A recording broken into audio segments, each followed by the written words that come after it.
میں گھر سے باہر آئی تو سخت پریشانی میں مبتلا تھی، کیونکہ آج مجھے اپنے کپڑے لازمی سلوانے تھے۔ میں نے اپنی سہیلی کی شادی میں شرکت کرنے کے لیے نئے کپڑے خریدے تھے، مگر کوئی درزی فارغ نہیں تھا۔ میں بازار میں آئی تاکہ کوئی نیا درزی ڈھونڈ کر اسی سے کپڑے سلوا سکوں۔ عموماً میں اچھی دکانوں سے کپڑے بنواتی تھی، مگر آج چونکہ مجبوری تھی، ایک عام سی خستہ حال دکان میں چلی گئی۔ اس دکان میں ایک 30 سالہ ٹیلر بیٹھا اپنے کپڑے سلائی کرنے میں مصروف تھا۔ دکان میں اور کوئی لڑکا نہیں تھا، جس سے معلوم ہوتا تھا کہ اس پر کام کا کافی بوجھ ہوگا۔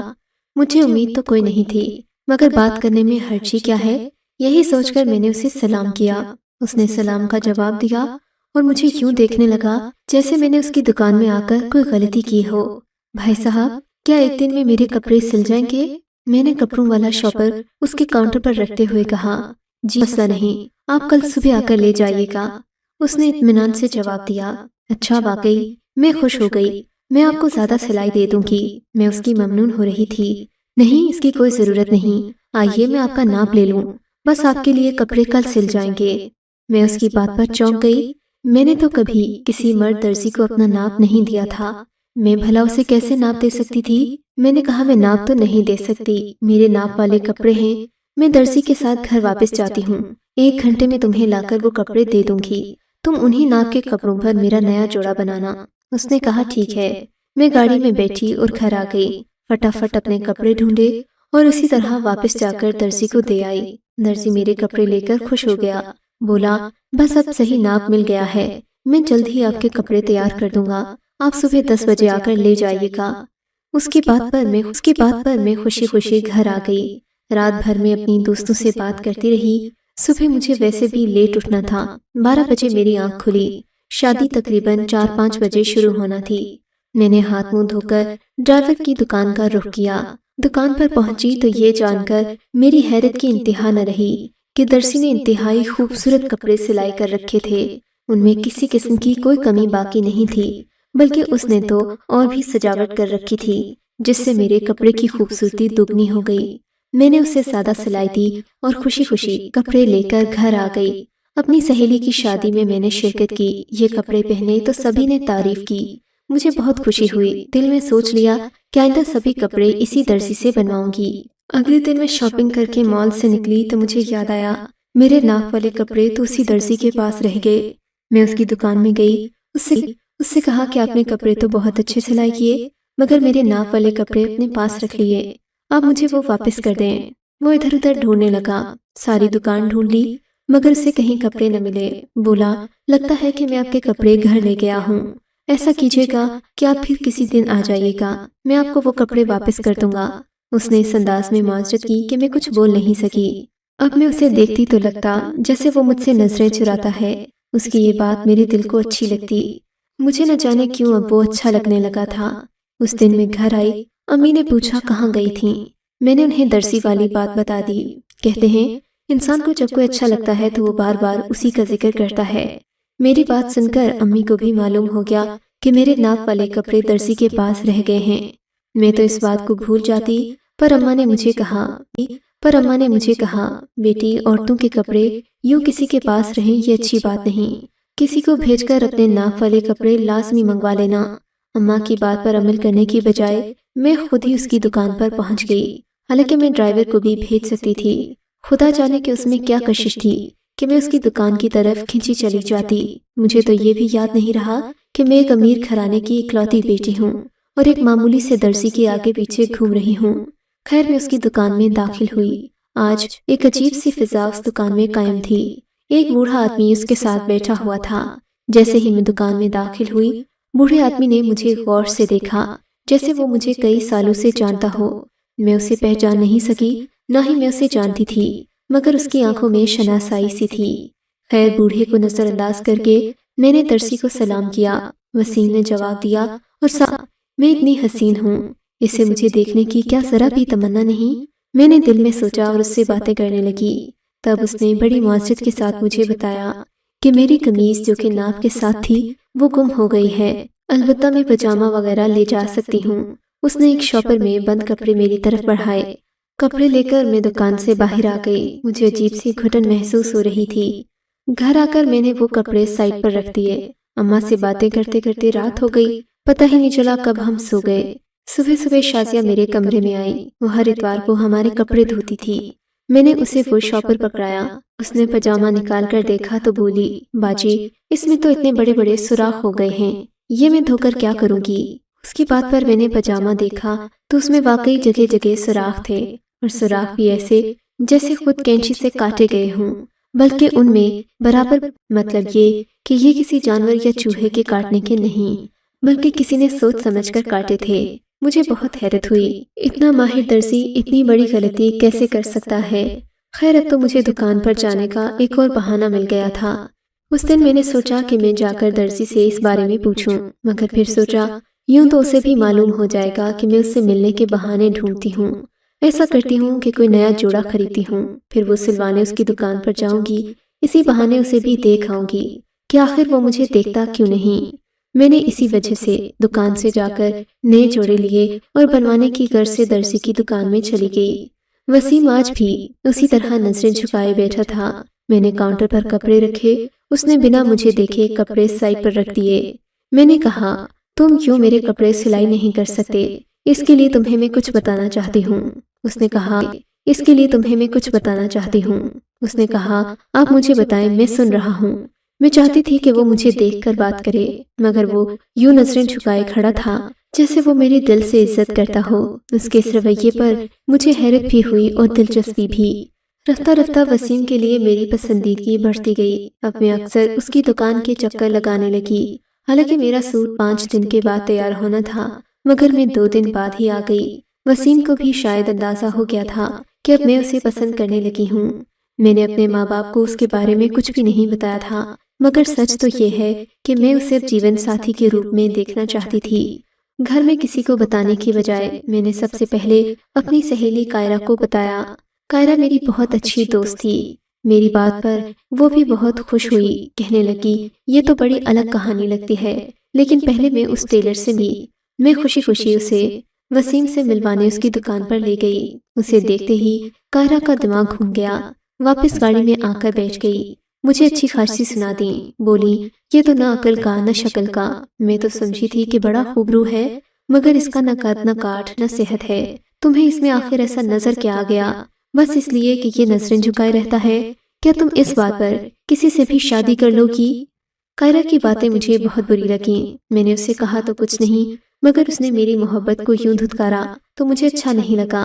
मैंने दिल में सोच लिया कि मैं अब वसीम से ही शादी करूंगी, चाहे इसके लिए मुझे पूरी दुनिया की मुखालिफत क्यों ना मोल लेना पड़े। माँ बाप से बात करने से पहले मैंने वसीम से कहा, मैं तुमसे मिलना चाहती हूँ। उसने सादगी से जवाब दिया, बाजी, आप रोजाना ही तो दुकान पर आ जाती हैं, फिर मिलने की क्या जरूरत है? मैंने उसे डांट दिया, मुझे क्या जरूरत है?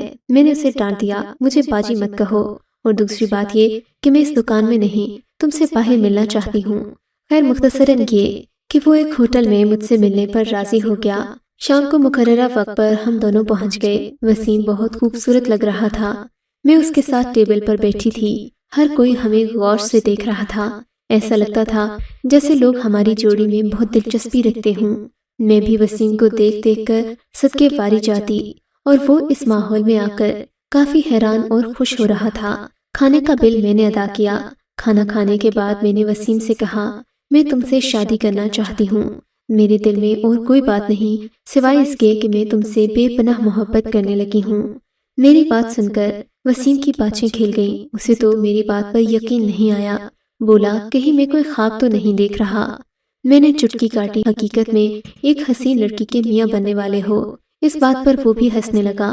यूं मैंने उससे शादी की बात कर ली, मगर अब मसला मेरे घर वालों का था। भला वो मुझ करोड़ों की जायदाद वाली लड़की को एक दर्जी के साथ क्यों कर ब्याहते? मैं भी ये बात अपने माँ बाप से करने का फिलहाल सोच भी नहीं सकती थी। मैंने सोचा कि पहले अम्मा को एतमाद में लूंगी। जब वो मेरी बात को समझ जाएंगी तो खुद ही अब्बा को बता देंगी। उन दिनों मैंने परेशान रहने का नाटक करना शुरू कर दिया। मैं हर वक्त बिखरे बिखरे बालों और बेतुकी बातों की वजह से अम्मा की तवज्जो का मरकज बन गई थी। अम्मा मुझे पैसे देती, कहती, बेटी जाओ जाकर शॉपिंग करो, मगर मैं तो कुछ और ही चाहती थी।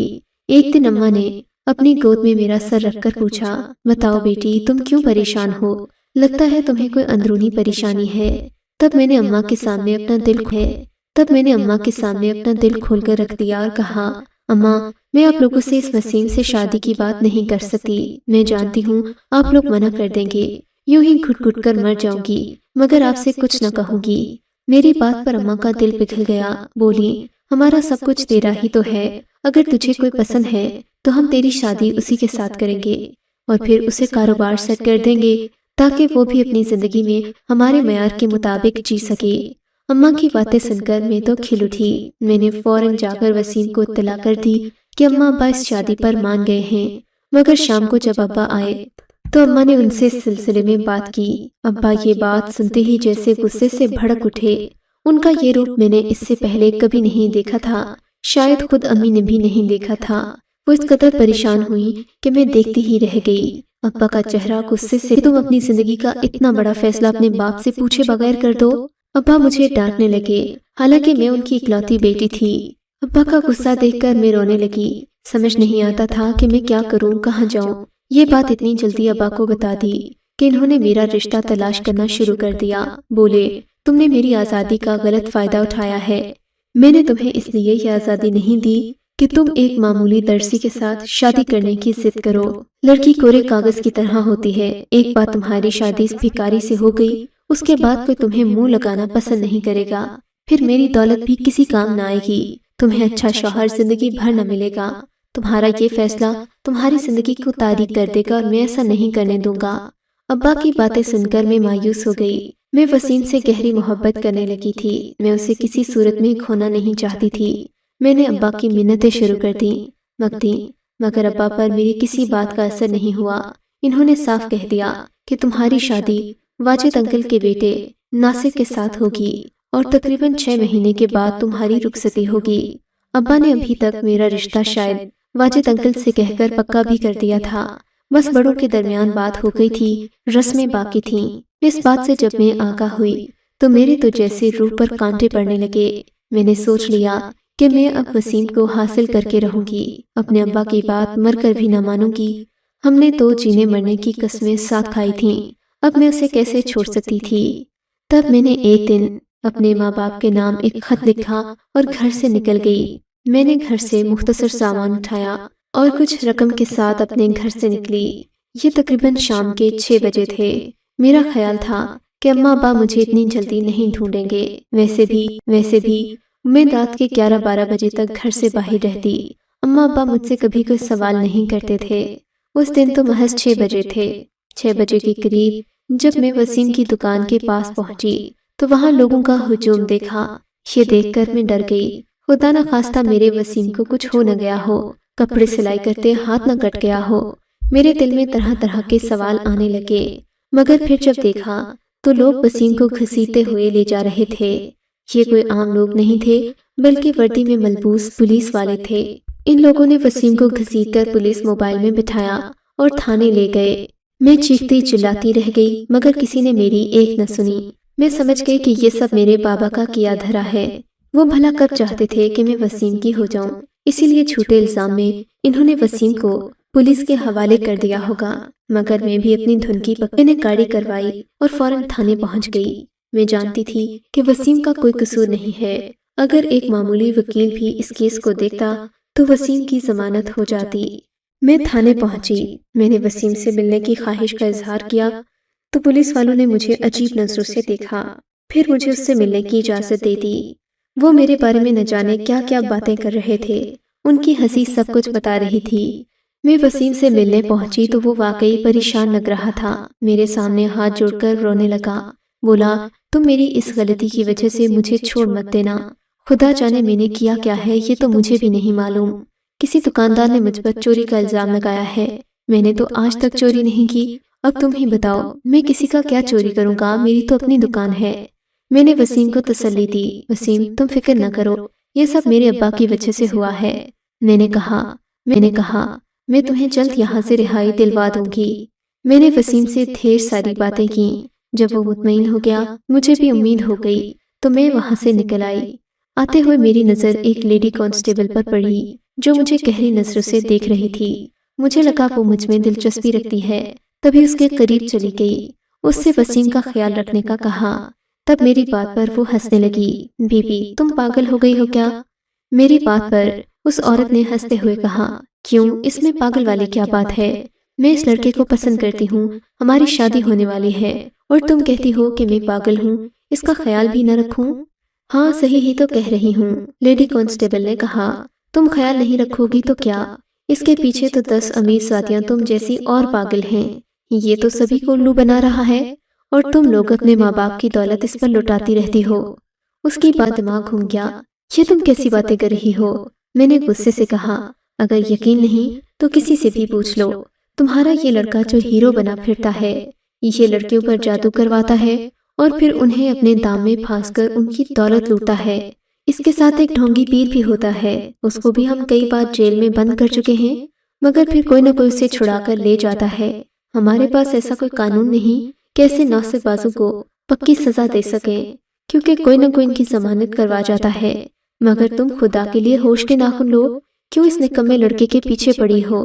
یہ تو اپنا نہیں کھا سکتا، اپنی ماں کی پینشن پر گزارا کرتا ہے، دن بھر اپنی دکان میں عیاشی کرتا ہے، اپنے دوستوں کو بلاتا ہے، جو کماتا ہے وہیں لٹا دیتا ہے، تمہیں کیا کھلائے گا؟ لیڈی کانسٹیبل کی بات سن کر میرا تو دماغ ہل گیا۔ سوچ نہیں سکتی تھی کہ وسیم اس سے پہلے تھانے کی ہوا کھا چکا ہے، مگر اس عورت کی بات پر میں کیوں کر یقین کرتی؟ میں نے اپنی طرف سے وکیل بھی کیا، اس کو روپے دیے اور کہا کہ وہ وسیم کا کیس لڑے۔ میرے پاس ابھی تک ابا کے دیے ہوئے پیسے بہت تھے، میں ان دنوں ایک ہاسٹل میں رہ رہی تھی، میرے دل میں یہی خیال تھا کہ یہ سب میرے ابا نے کیا ہے، لیکن جب وکیل نے خود تفتیش کی تو پتہ چلا کہ واقعی وسیم اس سے پہلے بھی کئی بار جیل میں رہ چکا ہے۔ اس بات پر مجھے زوردار دھچکا لگا۔ میں کس محبت کے پیچھے پاگل ہو رہی تھی۔ 6 مہینوں میں اپنے ابا کی چھت کے بغیر رہ کر مجھے اس کا بھی اندازہ ہو گیا تھا، اور وسیم جو میرے سامنے ناٹک کر کے ہمیشہ مجھ سے پیسے لیتا، کچھ سچ اپنے منہ سے بھی اگل چکا تھا۔ میں نے اس بات پر اللہ کا شکر ادا کیا کہ میں غلط انسان کے ساتھ رشتہ باندھنے سے بچ گئی۔ اس دن میں واپس والدین کے گھر گئی تو بتا نہیں سکتی کہ میں کس قدر شرمندہ تھی، مگر یہ اماں ابا کی مہربانی کہ انہوں نے مجھے پھر بھی قبول کر لیا۔ البتہ ابا بھی مجھ سے ناراض ہیں، مگر میں جانتی ہوں وہ مجھ سے بے پناہ محبت کرتے ہیں، مجھ سے زیادہ